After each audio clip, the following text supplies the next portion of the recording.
You're watching the Dakota Drive on KFYR Plus with sports director Luke Gamble.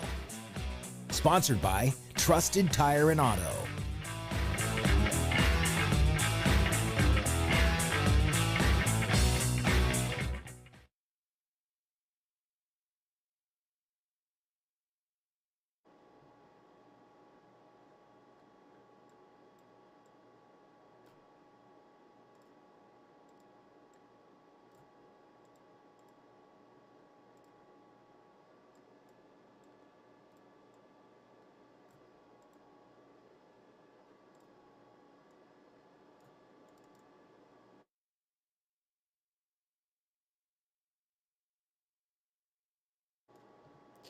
Welcome into the Dakota Drive on this Monday afternoon, February 16th.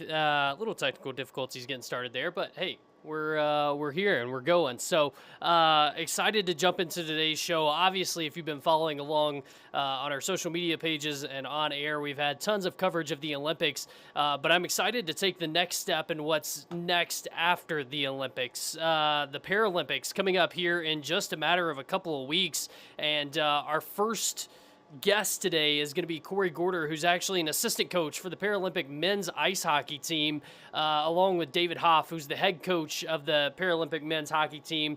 But we've talked to David multiple times, and I wanted to get a chance to talk to Corey some more and just get his take on what it's like to be in this situation and that kind of thing. So excited to talk to him. Obviously, so much excitement going on right now with Britta Curl-Salemi representing Bismarck, the first ever Olympian from Bismarck, and she's doing a phenomenal job. Today, Team USA's women getting a win over Sweden to advance to the gold medal game. Britta now has 6 points through 6 games.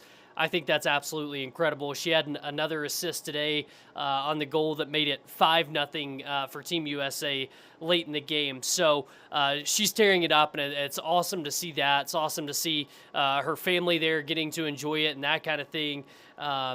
But then we're going to stick with hockey. We're going to stay on the ice. Dan Huntley, the UMary men's hockey head coach, is going to join us just after 2:20 to talk about UMary as they begin to ramp up for the postseason. They just finished things off with a couple of wins over Waldorf over the weekend here at home, getting to celebrate Senior Day and all those kind of things. And now they hit the stretch that they're so used to, and that's playing in the postseason, getting a chance to play hockey late in the year. So that's exciting. And then perhaps one of the biggest events going on this week right here in the state of North Dakota is the state wrestling tournament happening in Fargo this weekend. And John Gums is going to join us, who runs the Dakota Grappler page. If you've seen it on social media, it's certainly blown up here in the last couple of years. So we're going to talk to John a little bit about just expectations for the state wrestling meet and kind of who he's got his eye on and those kind of things as we approach an event that's huge in our state every year. But we're going to start things off with Corey Gorder here in just the next minute or so as we try to get him logged on here. Corey's from Bottineau. He's been in multiple positions in the Dakota College of Bottineau athletic administration, still lives in Bottineau, and it's really cool to see him get a chance to represent Team USA on the bench as a coach. He's helped coach the Dakota College of Bottineau men's hockey team, so he certainly has tons of experience, and he's been experienced with Team USA hockey here for a while now. But excited to get a chance to talk to Corey this afternoon and talk a little bit about what's to come here in the next couple of weeks as the men's Paralympic hockey team gets set to play in, I don't know, give or take 2 weeks. So with that, Corey, how's it going, man? Excited to have you here and have a chance to talk to you once again. Give me just a second here. Excited to have you on here and get a chance to talk. It's been a little while since we've caught up, but as you get geared up for what's to come in the next couple of weeks, how excited are you? Do you get really excited or nervous or amped up, or what are the emotions as you get excited for what's to come here pretty soon? Yeah. Thanks for having me, Luke. I would say all of the above. All of the emotions that are attached to it. But yeah, there's definitely some excitement and anticipation for just getting over there and getting acclimated to everything that's about to come.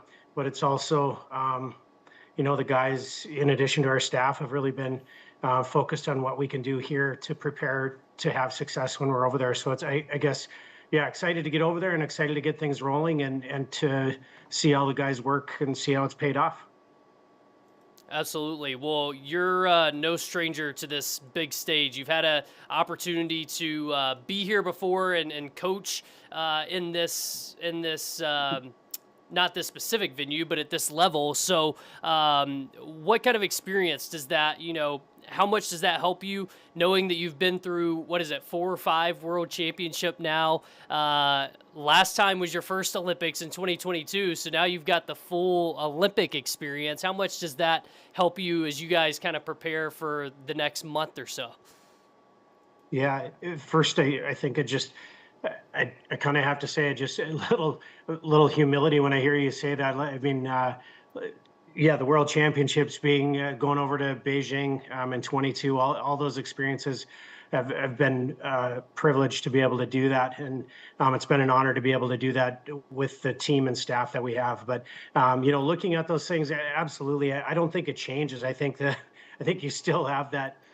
I don't want to call it anxiety really, but you have just some of that excitement and just the sense of urgency to get there and do what you've been training for. I mean, and we train different, obviously, as staff. We don't have to be in physical condition like our guys do. But there's a mental side of it as well for us, I think, as staff members. But getting over there and making sure we're prepared and we do the best thing that we can. And I guess thinking of like David, that Coach Hoff, thinking of David or myself, one of the things that I guess I've learned from him, and it's making sure that we do our best and we prepare ourselves prior to the game as well. And so that, no matter what situation comes up, we're just ready to go and ready to do that. I think the situation is going to be very different compared to Beijing.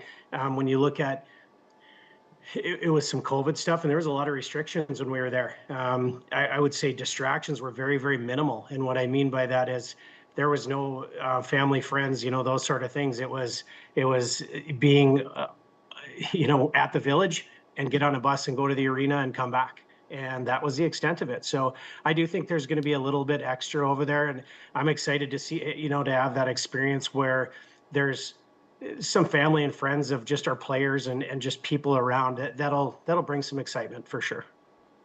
Take me back a little bit. How far back do you and David go? One of the things, I guess I should pause there. One of the things that the first ever time that I talked to David, he said, they called a math teacher in Botno to come coach this team, and it was one of the coolest but greatest perspective things that I've heard in terms of something a coach has said. But so it's obviously really cool that both of you guys come from that area. But give me a little background on how you two have come together at this spot in terms of him asking you to be an assistant coach and that kind of thing. How far back does your history go with David?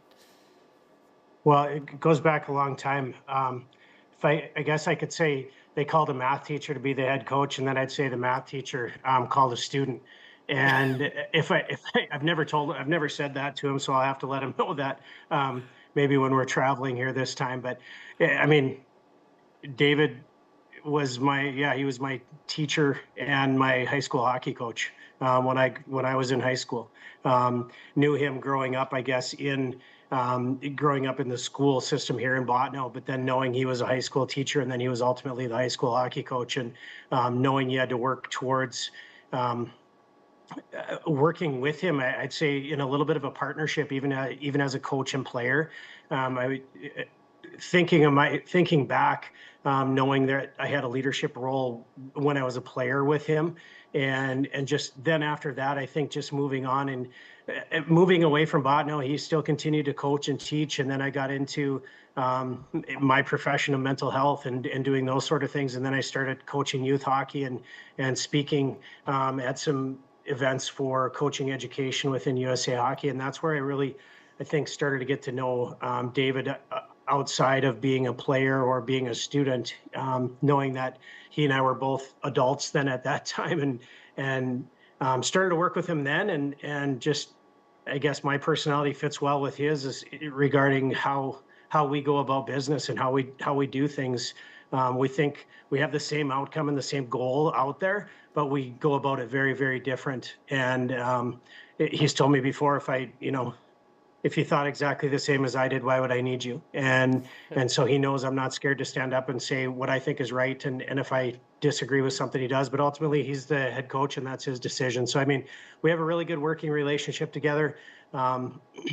We certainly don't spend every single day together or talk every day when we're back home. I think about after we travel. I don't know that we talk to each other for a period of time, and it's not because we don't enjoy spending time or don't enjoy talking about things just in general, but we both come back here and both have a regular job, and I feel like it's just you go go go go go to get everything caught up from being gone, plus knowing you're going to be gone again. So yeah, I mean, I guess I didn't do the math, and he'd be ashamed of me for saying that on an interview. But if I go back and think about it, that's 30 some years, I guess, when I got to know.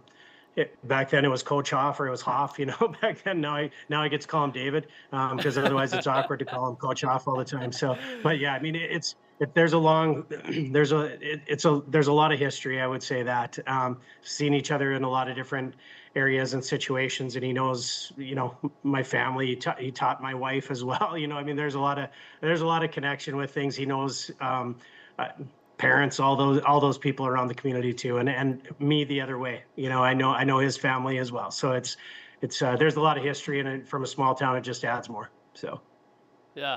Well, obviously, I know it means a ton to you guys just to have this opportunity and to be in this position. I mean, what's been the best part about being so involved with the U.S. hockey program at such a high level and getting to see the game at such a different, such a different level than what other people may get to see it, and in a different space? I mean, what has it meant to you guys to be able to just have that platform and be in that position?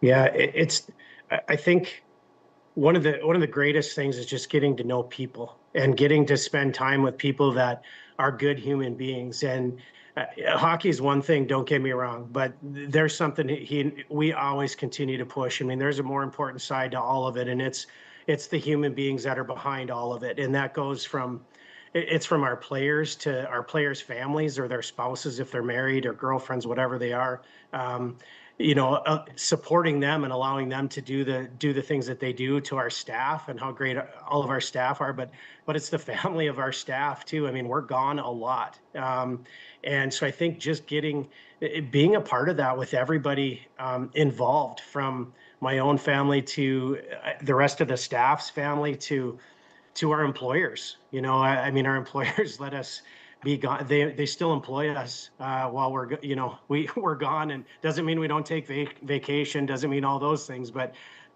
they still employ us knowing we're going to be gone that many days in a year, and to know that you have the support of the people around it. I'd say that's one of the greatest things. Just because it's amazing, and it's crazy to know that there's those people around you that support you.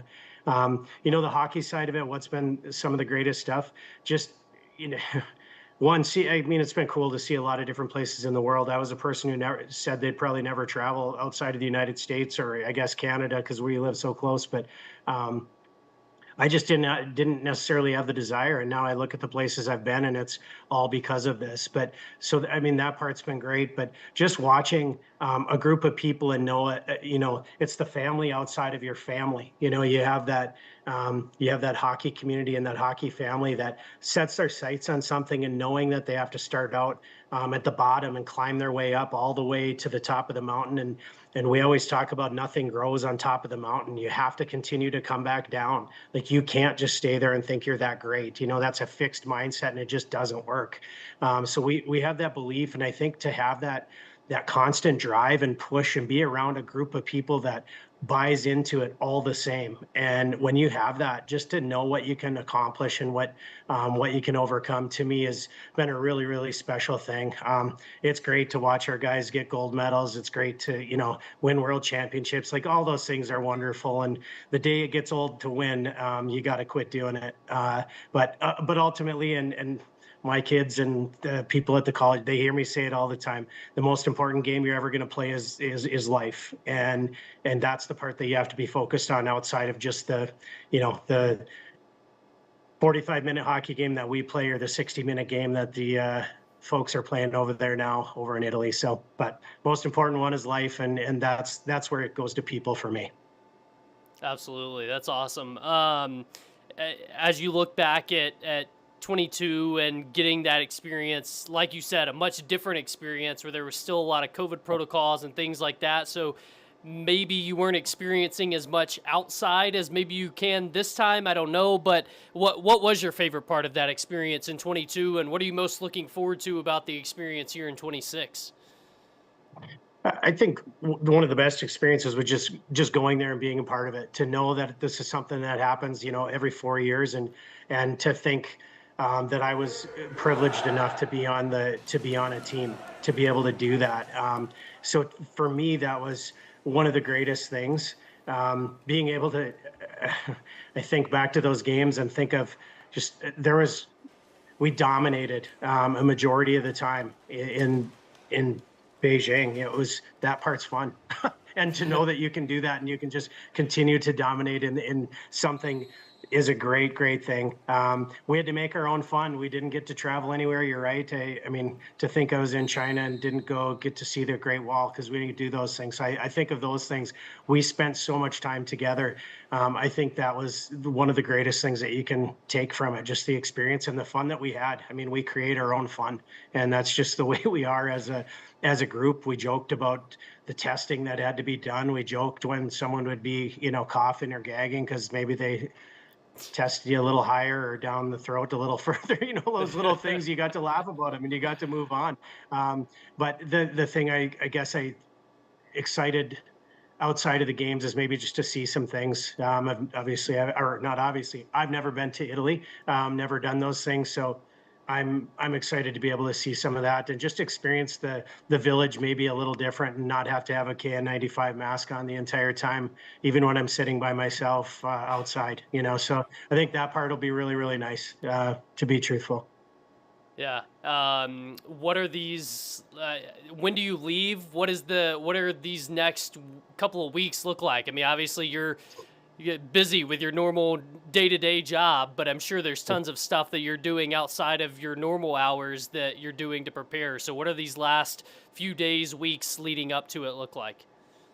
Yeah, well, I'll apologize ahead of time to my boss if he's listening because he doesn't know the exact day I'm leaving yet. So the 26th of February, I leave. He knows a range, but I wasn't positive the last time he and I visited about it. But so in 10 days from today, we take off.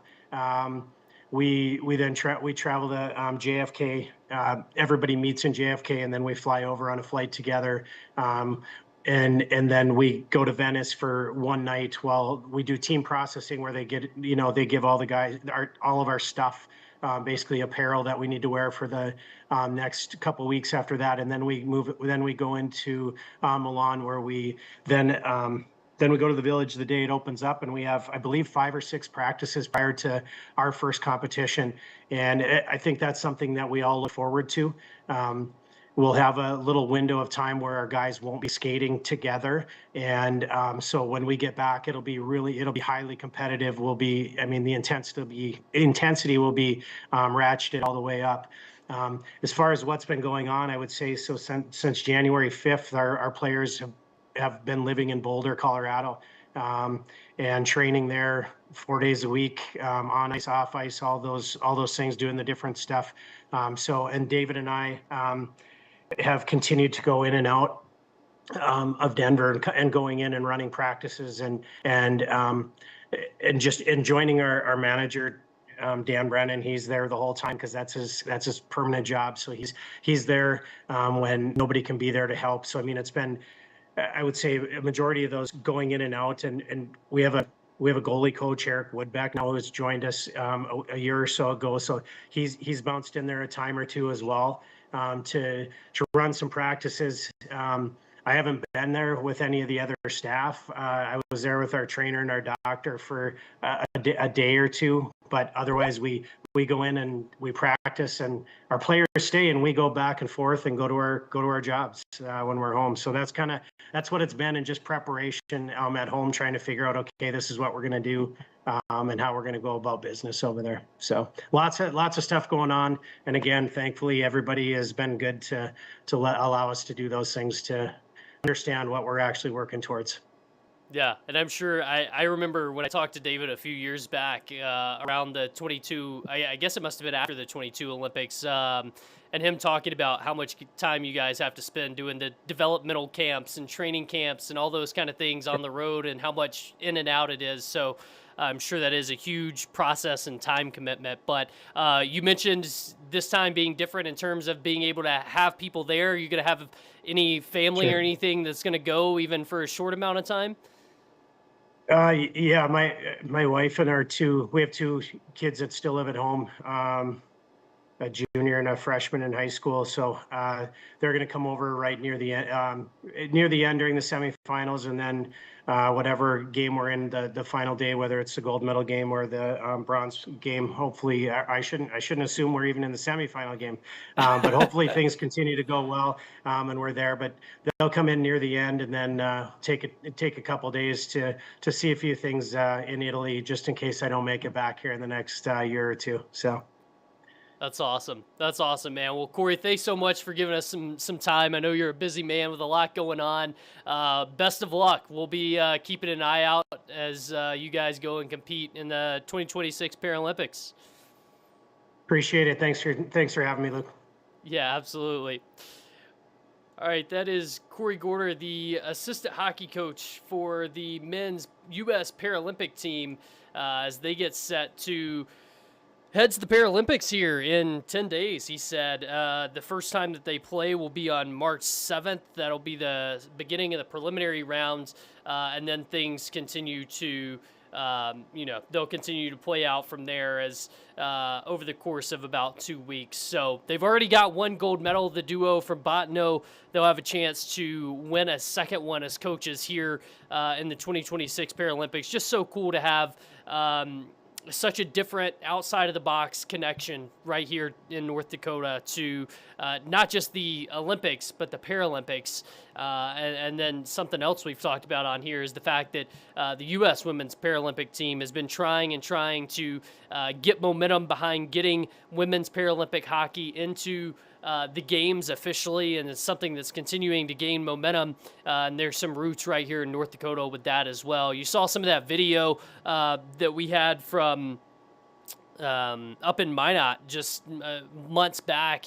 The Paralympic team has actually been here in North Dakota and Minot practicing some as well since David and Corey have been part of the team. So it's cool to see that there's some local roots there that have been laid down by those guys. And obviously so much excitement going on right now with the Olympics with Britta Curl-Slimmy and what she's been able to do. And now Thursday afternoon, she'll get a chance to play for a gold medal alongside Team USA. The last time Team USA won an Olympic medal was in 2018.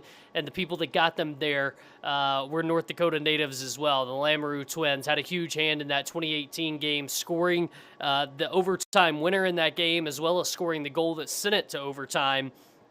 So it's pretty cool to see that, North Dakota has so many tie-ins with this and everything that's going on with the Olympics. And obviously the U.S. women's Olympic team doing their best to try to return to that gold medal game for the first time since 2018, and it would certainly mean a lot for them to get back there. I was noting today while I was watching the game that before the semifinal game even started, the commentators were saying this is the best U.S. women's Olympic team that we've ever seen, and I think that's pretty high praise. And obviously I am not saying that it's true or false, but it's incredible that there's that much talent on this team that people are already saying before they've even won a medal that this could potentially be one of the most skilled teams that we've ever seen in U.S. women's Olympic hockey history. And right now, that other semifinal game going on.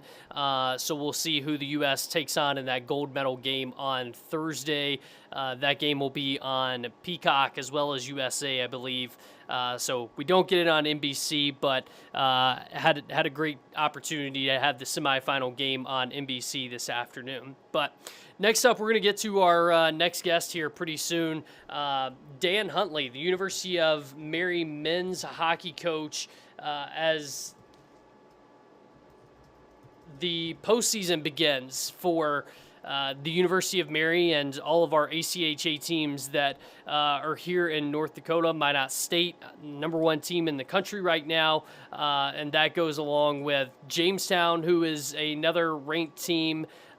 So a lot of highly successful teams right here in North Dakota that are getting a chance to compete. Recording in progress. And that are going to be competing here soon in the ACHA playoffs. So what a better time to get Dan on and get a chance to talk to him about his team, what they've been able to accomplish this year, and what's ahead. As like I said earlier, they're coming off a pair of wins over Waldorf over the course of the weekends on Friday and Saturday, where they shut out Waldorf here on home ice for senior night. So with that, Dan Huntley, the men's head hockey coach here at the University of Mary. Dan, thanks for joining us, man. Obviously a successful weekend. How important is that? Getting that couple of wins as you head into the postseason stretch. I mean, how important is it to end the regular season on a high note? First, thanks for having me on, and second, it was a big weekend for us as we got some guys back in our lineup. Dylan Cunningham hadn't played since September. He was our leading assist guy last year on our team, and so he was coming back from a hand injury, and getting him back and into the mix and kind of adjusting our defensive core with him back in. That allowed us to move John Lang up front into his normal position of being a centerman, and really kind of change our up front lines as well. And so the trying to get some consistency and some camaraderie with that line, with those new lines. We had 3 new lines up front and 2 new D pairs. So trying to get those guys to play together well, and maybe not under pressure of a conference tournament and changing lines at the last second of the season. That may not always turn out well, and then if it doesn't, you're out the door and back home. So it was an important weekend, and one to recognize those 8 seniors that have given us time and effort. From 2 of them for 1 year, and 1 of them for 2, and a couple of them for 3 years, and 1 for 6. So the pride that's in that locker room came through this weekend with almost every one of those guys that was in the lineup, being on the scoreboard and getting a goal or assist. Well, you mentioned going into the conference tournament, trying to be on the right foot. The conference is so good that you guys play in, and I know night in and night out is a battle, but sometimes I don't know if people realize just how good the level of competition is between what you guys are playing, just because they've seen UMary hockey consistently be so good. But what can you say to that as you prepare for the conference tournament, knowing just how much of a challenge is in front of you, and what's kind of your message to your team, knowing kind of the challenge that's in front of you with the level of competition? Well, first message is we have to get a winning streak of 10 games. And if we're currently sitting at 2, and if we get to 10, that means we've won a national championship and a MCH championship. So that was the first message Saturday at the end of the game. After that, it's just playing consistent. And with this new lineup, it'll be something that Jamestown hasn't seen and Minot hasn't seen yet. So those are things that they're going to, hopefully they have to adjust. Tough conference. Yes, it is. I mean, we've got a team ranked in the top 25 in Midland that finished 7th in our conference out of 7 teams. And so they've got an opportunity to be in the national tournament, depending on how they do this weekend. And, I think there's 3 of us with pretty good locks at Minot being number 1 and Jamestown number 7, and we're sitting at 11. So it's always a difficult task, whoever we're playing. And that's the fun part is we've got a bunch of teams now together that want similar things, and we feel good about where that's going in the future, and that every day it's a great competitive environment for us to get out and have our kids try to win some games and learn a little bit about themselves. Knowing that I'm sure you don't have a hard time motivating guys to want to win hockey games, but knowing that you could be in a position to have a national tournament spot locked up. I mean, how do you make sure the guys realize, like, hey, there's still, stuff in front of us that we want to get to before we worry about whether or not we have a spot to go play in Missouri in the national tournament here in the next few weeks? Two things, 1-4 and 1-4. That's our record against Jamestown and Minot this year. And so to be a better team, to get into that top echelon, we've got to be able to beat those teams. And, we've done a lot of good things this year, and, we've improved in a lot of areas. But sometimes you feel that, even with our record right now, and we're winning 2/3 of our games, most teams would feel very satisfied with that. We're tied for fifth for most wins in the Division I level right now in the ACHA out of 81 teams. And but internally, we're 2-8 against those two teams. And so that's kind of our threshold is how are we doing against those guys? And that's how the interior people, I think they judge the outside. The exterior people that don't know a lot, they go, how come you guys can't beat Minot in Jamestown? And so we're trying to do the best we can and, continue to grow. There's not an excuse in it. We're in year 3 of this level. Jamestown's in year 10 and Minot's in year 30. And so we're playing catch up and we're trying to do the best we can. We've got a recruiting philosophy that we're trying to stick to and provide, North Dakota kids and Midwest U.S. kids an opportunity to play college hockey and do it at one of the highest levels. And I think we're doing a pretty successful job of that. And I think it means more to our campus, and our kids fit into the culture, and we certainly get the results of having our student body come in and watch us because of the type of kid we bring onto campus. You mentioned being tied for 5th with wins at 24-12 on the season. We talked earlier this year about your goalie and how good he's been, and obviously having a few really good games here at the end of the regular season. I mean, we kind of talked at the midway point through the season about his growth from game 1 to that point. And you mentioned how much the defense in front of him had changed and how he had to be consistent. Now looking back from day 1 till now, the end of the regular season, I mean, how much better has he gotten over the course of this regular season for you guys? I think he's done a tremendous job. There's points where it's unfair to judge him on our past with Kyle Hayden, Conan Hayton, Aaron Nelson, Lance Knutson. Some of those things, and you look at the numbers that were put up in front of those guys, but that was at the Division II level, and we weren't playing the type of conference and national schedule that we're playing. So to put up the numbers that he's put up right now, almost as good as all of those guys had at their best, and growth from a year ago for him, and numbers are way better on the saves percentage and goals against, and the saves percentage is really that's a team stat, because you can take a kid and put him on a different team, and either they're going to be better or they're going to be worse. Hardly ever are you going to be the same. And so if we took one of our goalies and, let's say we put them on Waldorf, their numbers aren't going to be the same. They don't have the same defense in front of them. We go put Caleb on Minot, and he's probably doing what Will Dyke is doing and going 16-1.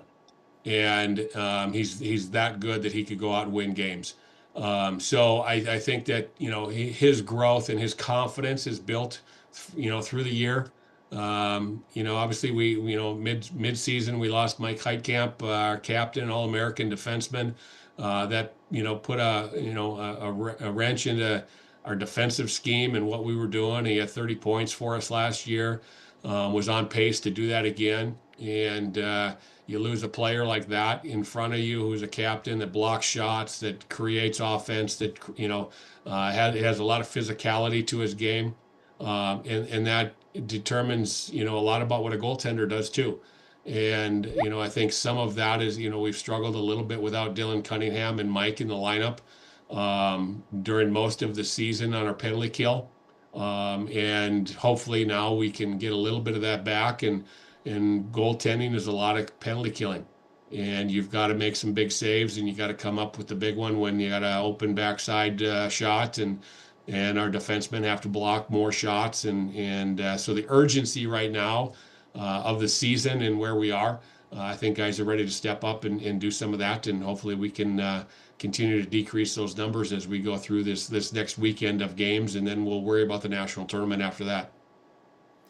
Well, you mentioned obviously that the expectations on the inside are as high as they can be, and obviously you guys want to perform at a high level, but how much for yourself do you have to keep in perspective that this is only year 3 of being at the Division I level? I know it's something that you long prepared for and, knew that you wanted to get to, but at the same time, how much do you have to sit back and remind yourself of that and kind of realize like, hey, maybe we are in a pretty decent position for being in year 3 of where we're at right now? Yeah, I think there's two or three programs right now, us and Drury and Hope, that have come up through the ranks of the Division II, Division III, and moved up and have done extremely well, are in the top 15. And as programs have high expectations. And when we first moved in, the first year or two, and even our first 5, when we had so much success, there were many times during the season where I had to have conversations with our guys about lowering expectations. And that's not to degrade the game or not respect it or respect our opponents, but to just say, sometimes you're going to lose, and you have to be able to handle that. And we can learn from losing. Winning doesn't produce everything that you need to know about sports. It provides a lot, and it provides a lot of camaraderie and success and smiles and happiness. But you don't necessarily learn everything because it allows you to cheat the game a little bit.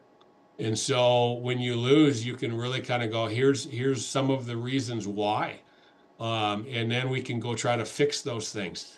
And it's a lot harder when you're winning all the time to fix the things that may be your Achilles heel.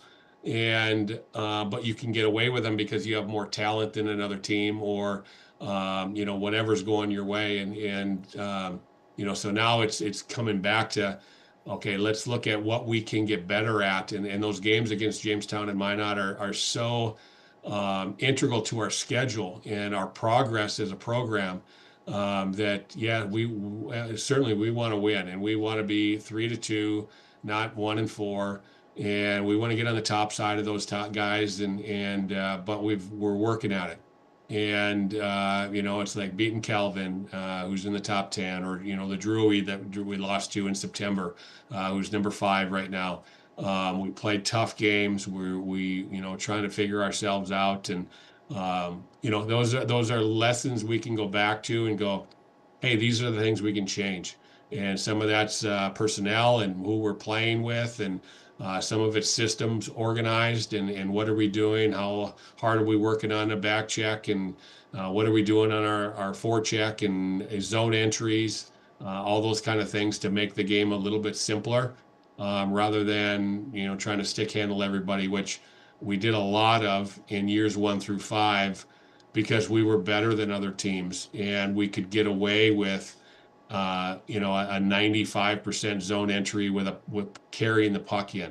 Now we're probably closer to 60-40 where we're carrying the puck in, and now we're dumping it 40% of the time. And I would like us to be closer to 50-50.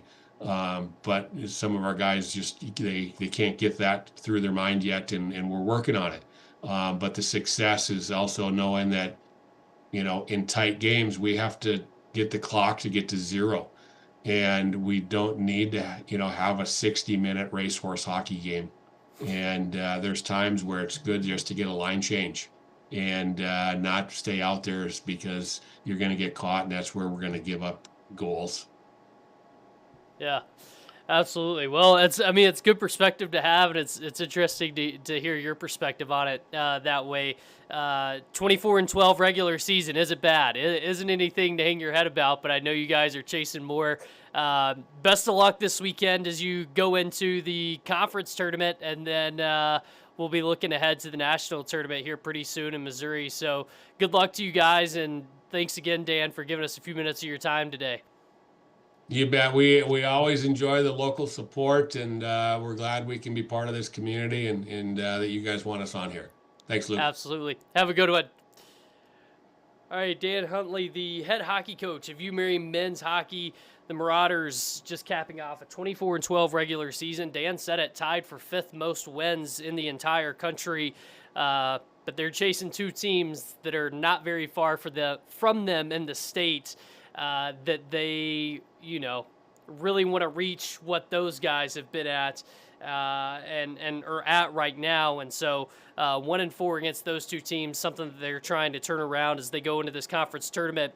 And it only takes one big win in that conference tournament to completely change the course of the season and, give you new momentum going into the national tournament. But with that, we're going to turn the page to the other big event happening this weekend, probably the biggest event happening this weekend, the state wrestling tournament in Fargo, girls and boys, Thursday, Friday, Saturday, state wrestling happening at the Fargo Dome. It's an event that actually I have not been to. I haven't been to the state wrestling tournament here in North Dakota, but it's always one of the most exciting events to look forward to, especially when you think about the success that we've had on the west side of the state, just, over the course of forever, but even just in recent years here, in the last 5 or 6 years since I've been here, the success that I've been able to witness in high school wrestling is phenomenal to see. And so with that, I reached out to John Gums, who is maybe the most knowledgeable guy that you'll find in terms of knowledge of high school wrestling here in the state, both in North Dakota and South Dakota. And so John was nice enough to give us a few minutes of his time today because he gets a day off of work because he's a teacher and, that's how things go. But John, first off, thanks for joining us, man. How pumped are you about just getting to this weekend and getting a chance to be in the Fargo Dome? Oh, it's awesome. I tell you what, as the season goes, it all accumulates into this one weekend, and I'd say the girls and the boys are just ready to go. It gets a little long. Everybody's got a little spring fever with this nice weather we've had, and that's usually about state tournament time. You get a little melt and people are running into the Fargo Dome. It's going to be a lot of fun. And we got a lot of talent locally, so it's going to be interesting to see what happens.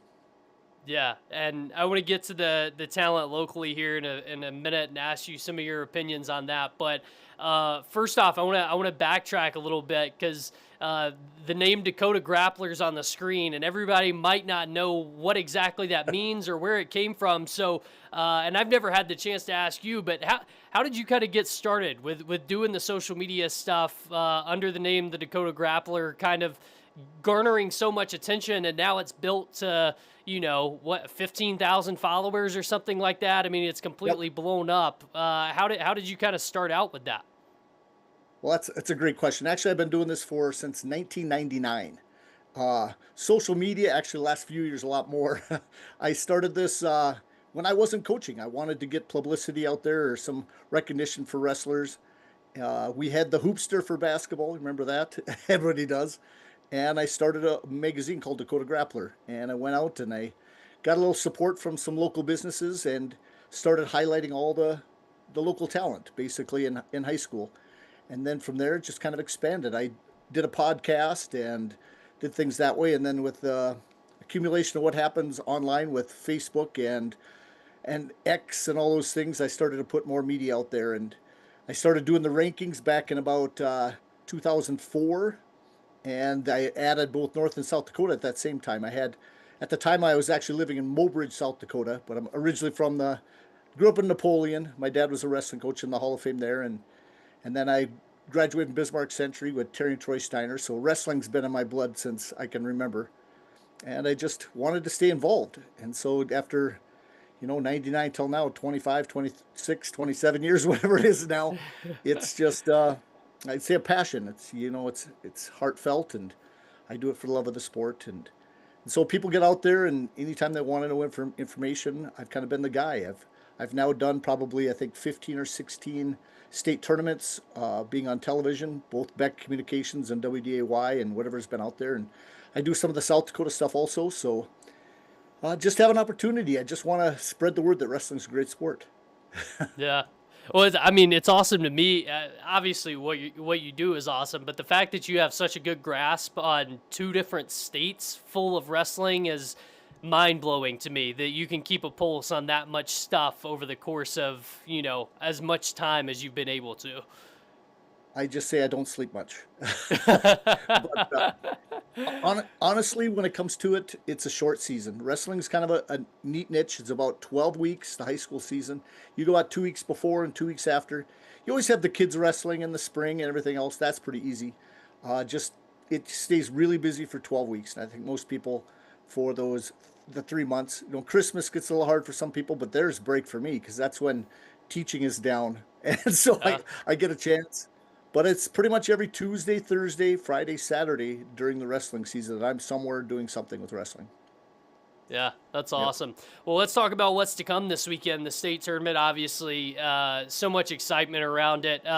I kind of want to start out talking about girls wrestling because we've seen, obviously, the continued growth of it. And then just recently, the NDHSA has announced that next year we're going to be split into Class A and Class B, which I think is going to bring a new dynamic. I think it's going to be interesting to watch, especially as we continue to see those numbers trend upward in terms of participation. But first off, let's start there. What do you think that's good for the sport? Is that kind of the direction we're trending just because of the amount of numbers, or what is the reasoning there? It's kind of a double-edged sword, I would say, because I don't think we're quite ready for it. I think there's going to be great opportunities for more people to place and do things that in the Class B level. You just don't have the same wrestling partners both in the room in the smaller towns. But we haven't established a middle school program yet for the girls, and I think that really needs to be talked about. Some of these girls that are starting out as 6th, 7th graders are asked to come right into the varsity room, and I don't think that does quite justice to the sport. So I wish they'd have talked to me a little bit. I think they're maybe putting the cart in front of the horse a little bit here. Our numbers are really good. That's not the issue right now, but I don't want to see it to plateau and to stay flat. Just for the fact that like I'd mentioned, those girls that are just starting out don't have the opportunity to get equal competition or very little of it to find some of that early success. That's very hard, and coaches really got to manage that. Our coaching numbers have been really good for the girls, but we also need people. It's a commitment. It's not a 1-year commitment while your daughter wrestles, a 2-year commitment. It gets to be many years, and it's a tough sport. You're up early in the morning, so it's quite the ask. So. Let's look at this two ways. The first way, of course, we're going to see success for the Class B girls because they do. You think of the Napoleons; they got 10, 12 girls out. The Harveys, the people, the New Salems who have 4, 5, and then they're starting to build the program, and then they face the people that got 25, 30 girls in the room in the Bismarck Highs, the Legacies, the Minots, and it's definitely makes the top end girls good. And it's going to be interesting. I just hope they don't decide to split so much. I think they're still going to wrestle each other, during the regular season. Where Class B, there's a lot of just Class B wrestling tournaments. They don't have that really for the girls yet. And so, I don't know. It's going to be some growing pains, but I think it's a good thing as long as we can find the coaches and keep them going. And it's always building the program bottom up. You have to have those younger girls wrestling. You got to have those middle school girls wrestling and the top end. We're finally getting to see some of the big accumulation. You think of the seniors graduating. They've been now in the state tournament for 3-4 years here. Bismarck High has some of the 2 best nationwide. You think of Julia Ruggio, and she's number 2 in the nation. She's finally a senior next year. So, it's amazing. I have some good feelings. Every time I go to the state wrestling tournament for girls, I just like a fly in the wall. I sit there and I listen to the coaches. It's a different reaction. The guys will get mad. Girls will hug each other. That type of thing when they shake hands. Their enemies kind of on the mat. Well, guys will have to storm off and guess what? Let's get our emotions back.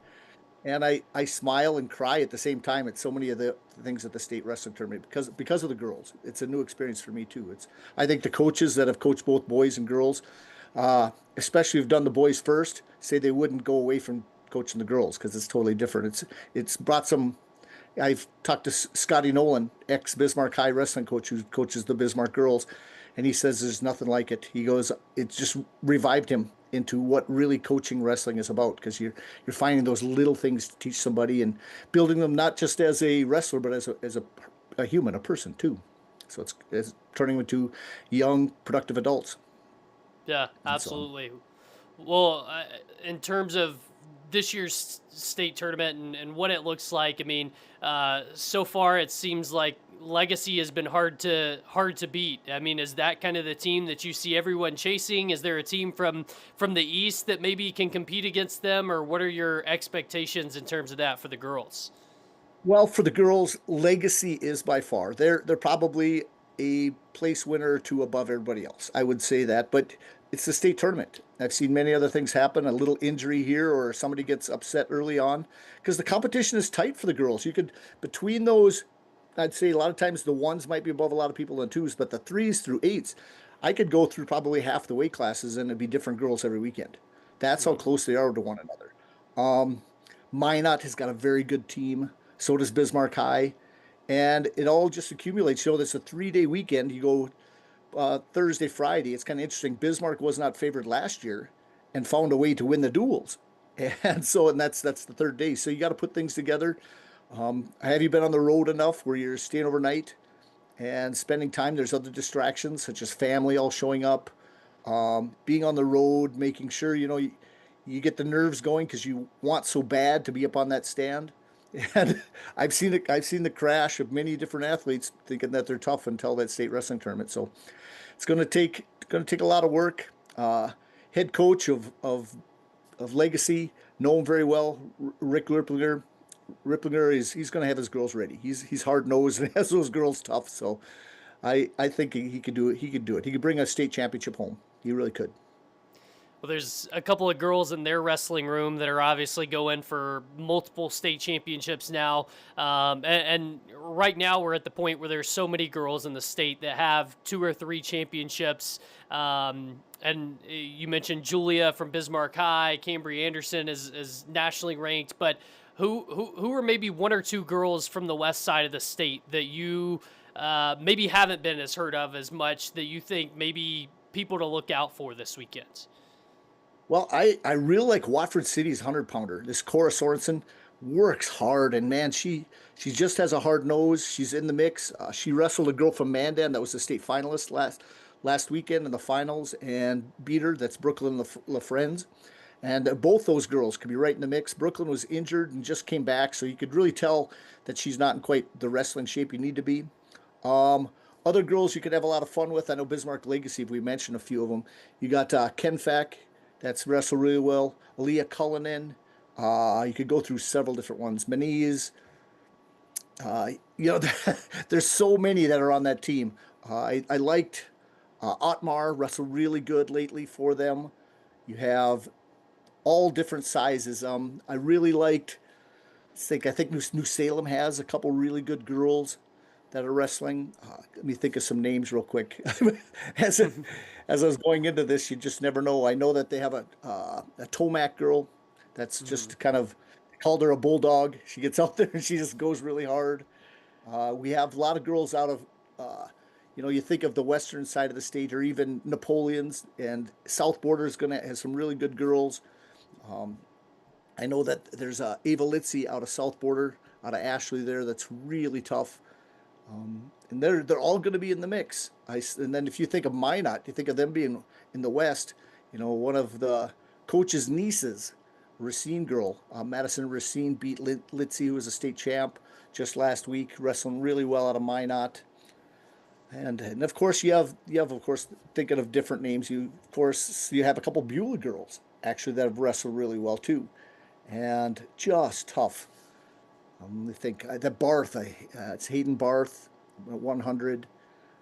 And I guess I can try to keep going, but there's so many of them. Yep. I know there's Ingwich out of New Salem, really tough.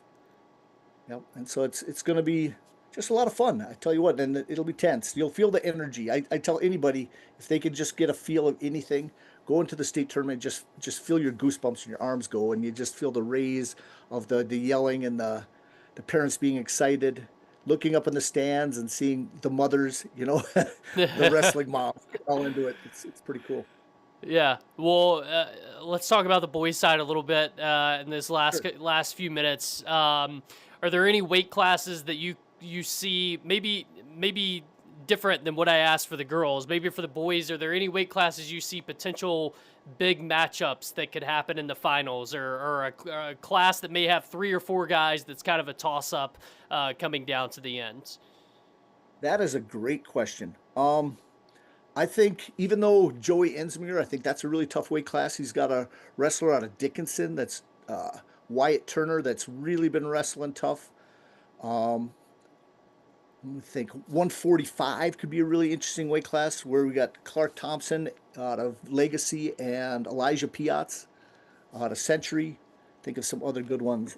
Um, Heavyweight, you just never know what happens there. Even though Bismarck Century's got a two-time state champion, Darian Bitts, the 8th seed comes out of Mandan, who actually pinned him in the duel. So he's really going to have to watch out a little bit here. He's going to have to wrestle really tough and not make any mistakes.